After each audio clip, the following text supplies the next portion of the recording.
Zelensky, estamos prontos para trilateral com Putin. Well, thank you very much. It's an honor to have the President of Ukraine with us. We've had a lot of good discussions, a lot of good talks, and I think progress is being made, very substantial progress in many ways. We had a good meeting, as you know, just a short while ago with the President of Russia, and I think there's a possibility that something could come out of it, and today's meeting is very important. We have, I guess, the seven very powerful leaders from Europe, and we're going to be meeting with them right after this meeting, and thank you very much for being here. Thank you so much, Mr. President. If I can, first of all, thank you for invitation, and thank you very much for your efforts, personal efforts to stop killings and stop this war. Thank you, and using this opportunity, many thanks to your wife, First Lady of the United States.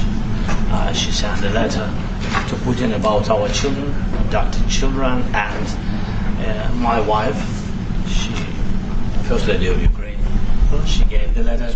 It's not to you, to your wife. Oh, I want it.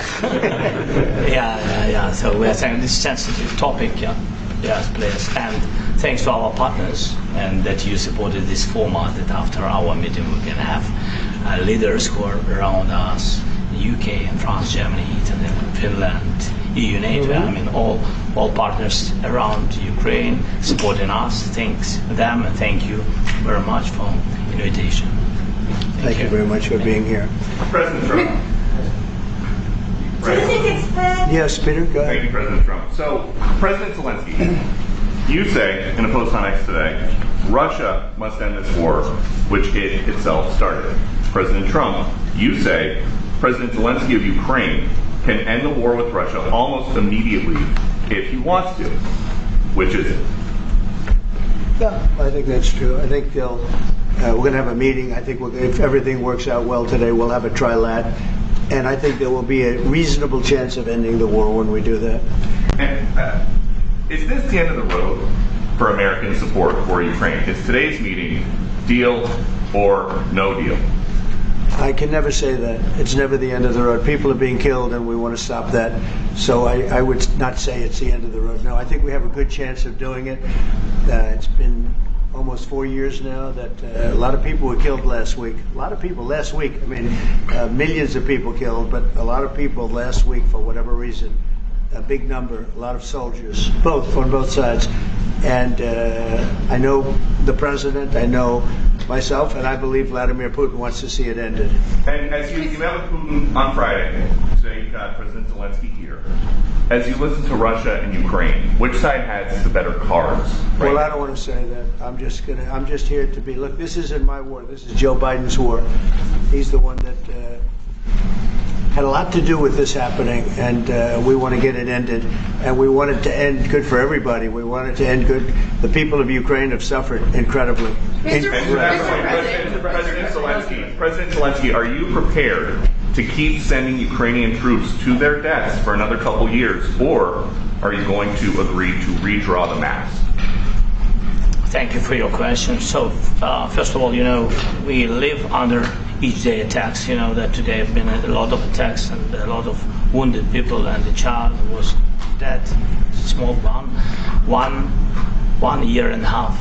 So we need to stop this war, to stop Russia, and we need support American and European partners, and we will do our best for this. So, and I think we show that we are strong people, and we supported the idea of the United States, of personally of President Trump, to stop this war, to make a diplomatic way of finishing this war, and we are ready for trilateral, as President said. This is a good signal about trilateral. I think this is very good. Thank you. Mr.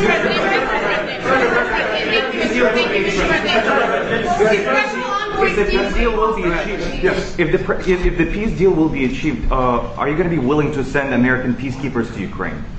Well, we're going to work with Ukraine. We're going to work with everybody, and we're going to make sure that if there's peace, the peace is going to stay long term. This is very long term. We're not talking about a 2-year peace and then we end up in this mess again. We're going to make sure that everything's good. We'll work with Russia. We're going to work with Ukraine, and we're going to make sure it works. And I think if we can get to peace, it's going to work. I have no doubt about it. Your team has talked about security guarantees. Could that involve U.S. troops? Would you rule that out in the future? We'll let you know that maybe later today. We're meeting with 7 great leaders of great countries also, and we'll be talking about that. They'll all be involved, but there'll be a lot of help when it comes to security. There's going to be a lot of help. It's going to be good. They are first line of defense because they're there. They're Europe, but we're going to help them out also. We'll be involved. Yes. Vladimir Putin mentioned that the war will not end without addressing the root causes of this war. Have you had an understanding what are the root causes of this war? Well, look, the war is going to end. When it ends, I can't tell you, but the war is going to end, and this gentleman wants it to end, and Vladimir Putin wants it to end. I think the whole world is tired of it, and we're going to get it ended. It was, I've done 6 wars. I've ended 6 wars, and I thought this maybe would be the easiest one, and it's not the easiest one. It's a tough one. A lot of reasons for it, and they'll be talking about it for a long time. But they'll be talking about the others. Look, India, Pakistan. We're talking about the big places. When you look at, you just take a look at some of these wars. You go to Africa and take a look at that. Rwanda and the Congo, Republic of the Congo. That's been going on for 31 years. And so we've done a total of 6, and we really have 6, not including the fact that we obliterated, and it turned out to be a total obliteration, the nuclear, as you said, the future nuclear capability of Iran. And this one, I think we're going to get solved also. I feel confident we're going to get it solved. Thanks, Mr. President. Can you tell us about your conversations with European leaders and what they need to see to support an end to the war? Yeah, well, we're going to be meeting with a great representative group and 7 very powerful, very big countries and great people, all friends of mine and friends of yours. And we're going to have some suggestions made. They want to see peace. They would like to see peace. Go ahead, please. In the red. President Trump, do you think it's fair for Ukraine and for Russia to achieve a lasting and durable peace if Ukraine cedes its territories that Russia hasn't yet conquered? Do you think it's a fair peace for Ukraine? We're going to have a lasting peace. Just to answer the first part of your question, we're going to have a lasting peace. I hope it's going to be immediately. I hope it doesn't have to go on. And I think people of the whole world is going to be very happy when that's announced. Yeah,